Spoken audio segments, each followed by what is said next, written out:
everyone, welcome back to the channel Vernac Language Classes. How are you all? I'm fine over here.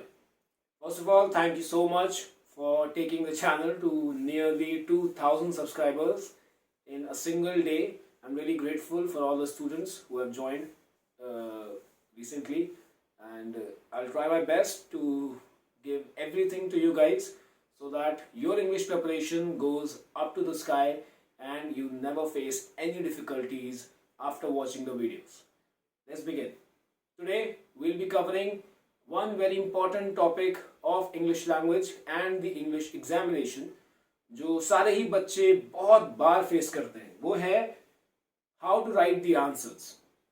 Answer writing भी अपनी दो type की है। सबसे पहले तो अनसीन पैसेज में जो आंसर राइटिंग हमें देखने को मिलती है, और उसके बाद में जो लिटरेचर की आंसर राइटिंग होती है वो। I will be making two different videos, और दोनों में एक में हम लोग पैसेज और उनके आंसर राइटिंग की बात करेंगे, और दूसरे में वी विल टॉक अबाउट किस तरह लिटरेचर के आंसर्स को हमें लिख के आना है। कई बार बच्चों का ये होता है कि सर हम बिल्कुल सही लिख के आए थे, जो पैसेज में लिखा था हमने वो लिखा, जो पैसेज में बताया गया था हमने उसी कॉन्टेक्स्ट में लिखा, फिर भी हमारे मार्क्स कट गए।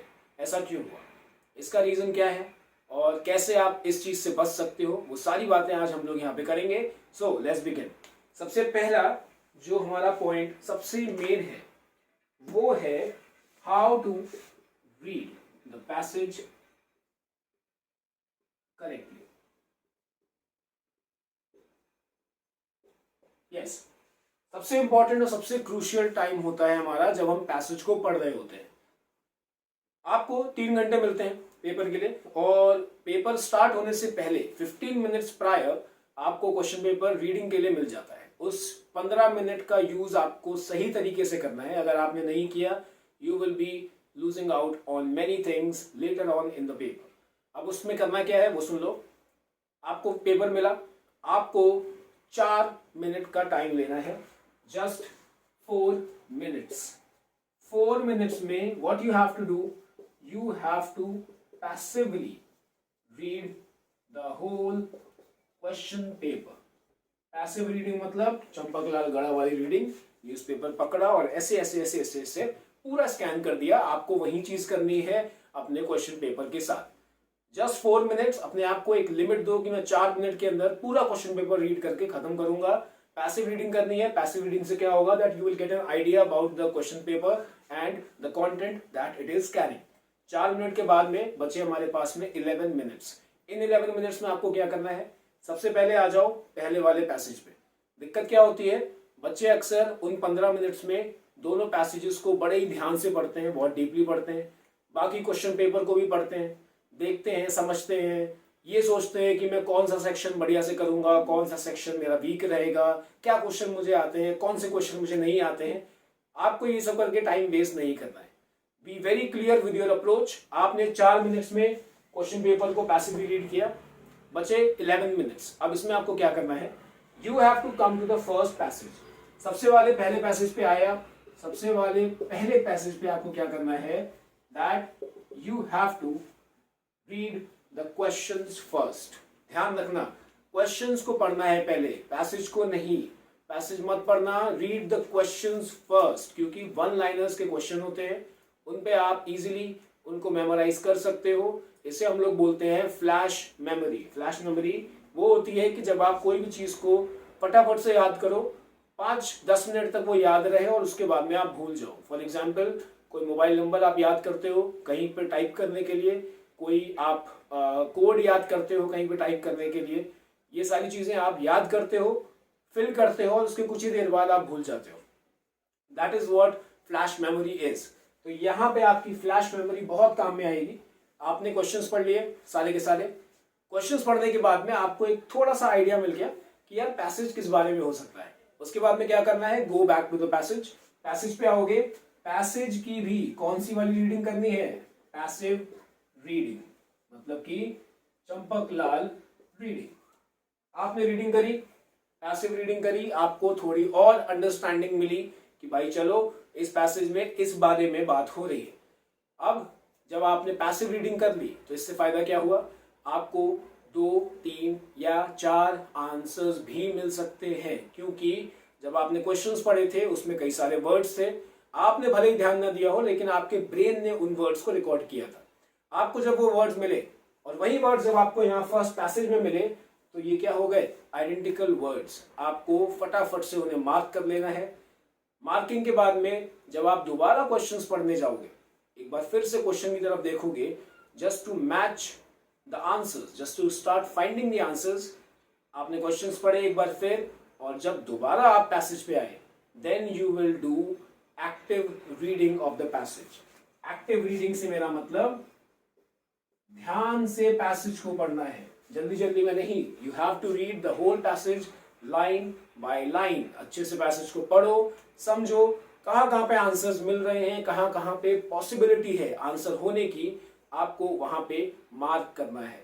दूसरी इंपॉर्टेंट बात, एक बहुत बड़ा डाउट जो हमेशा बच्चों में रहता है कि मार्किंग करते टाइम आंसर्स की कई बार उन्हें अलाउड नहीं होती मार्किंग, और इस वजह से उनको समझ नहीं आता है कि हम अपने आंसर्स को कैसे ध्यान रखें कि हमने कहाँ पे कौन सा आंसर देखा था। उसका तरीका ये है कि आप मार्किंग में अंडरलाइंस और ब्रैकेट्स का यूज नहीं करोगे, आप सर्कल नहीं करोगे, आप कहीं पे भी मार्किंग ऐसी नहीं कर सकते जो इजीली विजिबल हो, क्योंकि ये अगेंस्ट द रूल्स है। आपका पेपर कैंसिल भी हो सकता है, प्लीज ये गलती मत करना। करोगे क्या, फॉर एग्जाम्पल ये रही लाइन, यहाँ पे कुछ भी लिखा हुआ है मान लो, आपको क्या करना है, अगर आपको लगता है कि आपका आंसर इस पर्टिकुलर लाइन के बीच में है तो जस्ट डू वन थिंग, एक सिंगल डॉट यहां बनाई, एक सिंगल डॉट यहां बनाई, डॉट बनाओ ताकि वो डॉट्स आपको हमेशा विजिबल रहेंगी, आपको पता होगा आपने कहां पे डॉट बनाई थी। एग्जामिनर को, इन्विजिलेटर को या अड़ोस पड़ोस के किसी भी बच्चे को वो डॉट नहीं दिखेगी, hence you will be out of any risk. तो ये चीज ध्यान में रखना। पैसेज को आपने जब पढ़ा, पैसिवली पढ़ा, उसके बाद में एक्टिवली पढ़ा, आपको आंसर मिलने लगेंगे। आंसर्स मिलने के बाद में आपको आंसर मार्क भी करने होंगे, क्योंकि जो आगे क्वेश्चन दिए हैं वो दो टाइप के होंगे, पहला मल्टीपल चॉइस क्वेश्चन और दूसरा objective type questions. Multiple choice questions में तो आपको 4 ऑप्शन दिए होंगे, लेकिन ध्यान रखना वो चारों ऑप्शन में ऐसा कभी नहीं होगा कि सिर्फ एक सही हो और 3 गलत हो। पहले हुआ करता था, पहले टिक द करेक्ट आते थे, अब आते हैं tick the most appropriate answer. Most appropriate का मतलब है कि एक से ज्यादा आंसर्स सही है, आपको सबसे सही वाले पे टिक लगाना है। वो करने का तरीका क्या है वो हम लोग किसी और वीडियो में बात करेंगे कि कैसे पता लगाओ क्या करना है। बट एक बात जो बहुत इंपॉर्टेंट है वो ये कि आप जब भी एमसीक्यू पे टिक करोगे, एमसीक्यू को सॉल्व करते टाइम जो सिंगल वर्ड वहां पे दिया है, जब आप उसको लिखोगे आंसर में, तो आपको सिर्फ वो एक वर्ड नहीं लिखना है। अब आप पूछोगे ऐसा क्यों? ऐसा इसलिए क्योंकि कई सारे बच्चे यूं ही गेस करके आते हैं कि शायद से ये वाला होगा और टिक करके आते हैं, वो कंफर्म नहीं होते, वो श्योर नहीं होते। इसीलिए सीबीएसई चाहता है कि आप जब भी कोई ऑप्शन लिख के आओ तो आप एक प्रॉपर एक्सप्लेनेशन भी दे के आओ कि मैं ये वाला ऑप्शन क्यों टिक कर रहा हूं। इससे क्या होता है, कोई भी पॉसिबिलिटी अगर किसी बच्चे ने गेस किया है या यूं ही टिक लगा के आ गया है वो, तो पॉसिबिलिटी खत्म हो जाती है कि किसी ऐसे ही बच्चे को मार्क्स मिल जाए।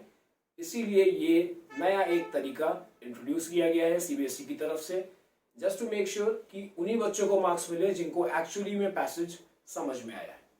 ऑलराइट, सो इसके बाद हमारा जो फर्स्ट पैसेज है उसकी हम बात करते हैं आंसर्स की। हालांकि आपको ध्यान रखना है कि आपको फर्स्ट और सेकंड पैसेज दोनों एक ही तरह करने हैं।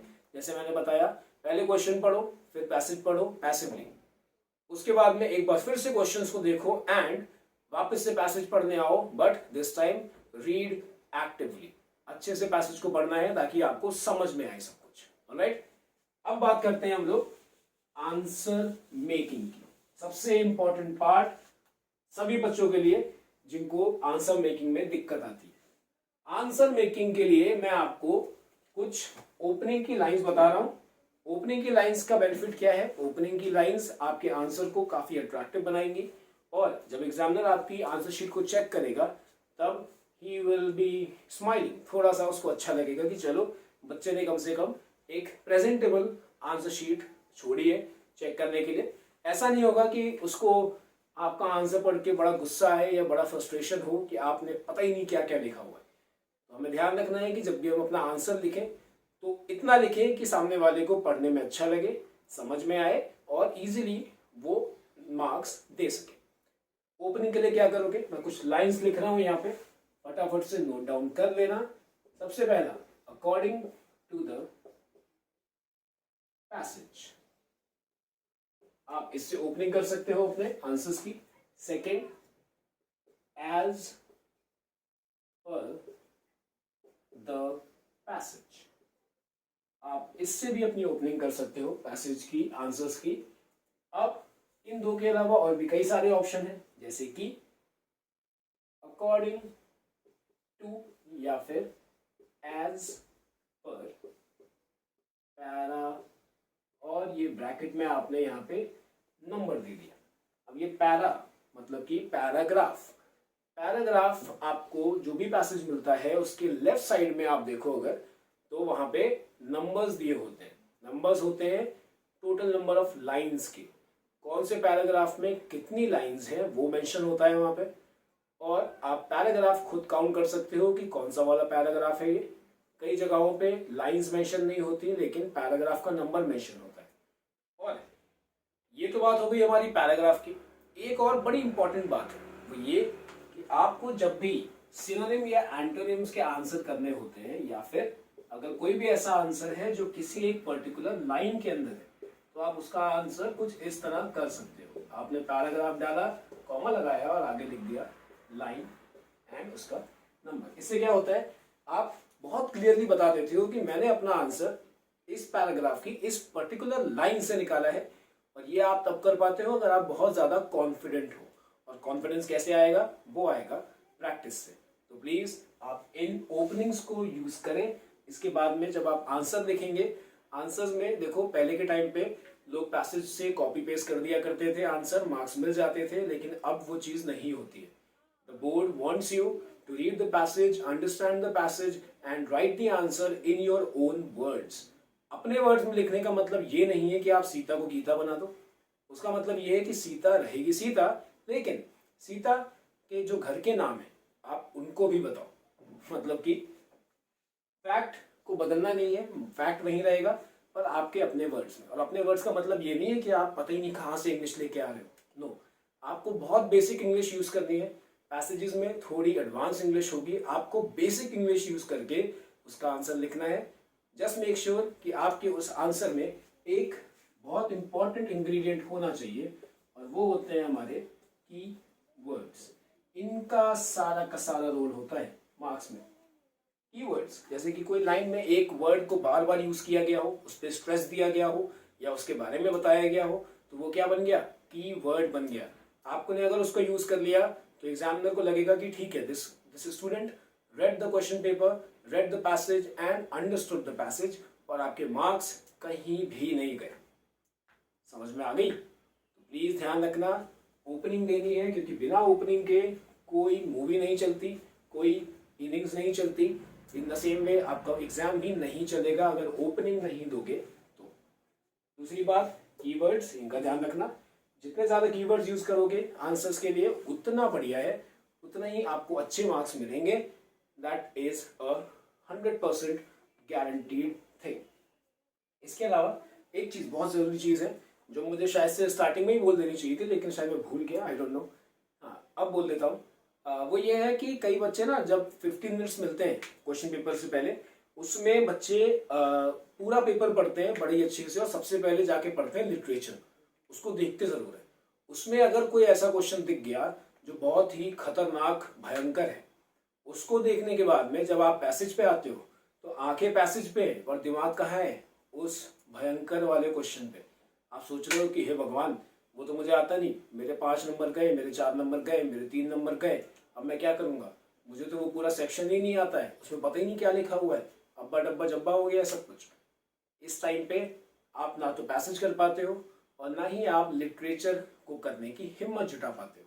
इसीलिए रेकमेंड कर रहा हूँ पहले पैसेज को कर लो, ताकि आपका माइंड फ्री हो जाए एक बहुत बड़ी चीज से। उसके बाद में you have the whole time writing section के लिए और लिटरेचर सेक्शन के लिए। इस स्ट्रैटेजी को फॉलो करो, definitely it will help you. And कैसे हेल्प करेगी ये जानने के लिए अभी से प्रैक्टिस करना शुरू कर दो। अगर आप पैसेज की प्रैक्टिस शुरू कर देते हो तो आपकी रीडिंग स्पीड अच्छी हो जाती है, आपकी अंडरस्टैंडिंग एबिलिटी अच्छी हो जाती है, जिससे आपको एग्जाम में बहुत हेल्प मिलती है। देखो यार, कोई भी चीज़ में अगर अच्छा बनना है तो उसके लिए प्रैक्टिस तो हमें करनी पड़ेगी, राइट। प्रैक्टिस के बिना कोई भी चीज़ अकम्प्लिश करना बहुत मुश्किल होता है। आप भी प्रैक्टिस करो, तरीके मैं बता रहा हूँ, इम्प्लीमेंट आपको करना है। तो you better start implementing all the tips, all the strategies now, and इन्हीं सब की वजह से आपका एग्जाम अच्छा होगा। इस बात को मेक श्योर करने की जिम्मेदारी मेरी है। Alright, so that's it for today's video, and please again thank you very much for showing the love and support all the students। जुड़े रहो आप लोग इसी तरह इस चैनल से, एंड मैं नए नए चीज़ें, नए नए टिप्स, ट्रिक्स, स्ट्रैटेजीज लाता रहूँगा आप लोगों के लिए, just to help you with your examination. और टेंशन मत लो, फोड़ के आएंगे एग्जाम में, 70+ तो कहीं नहीं जा रहे। Okay, thank you, have a nice day, I will see you again, bye bye.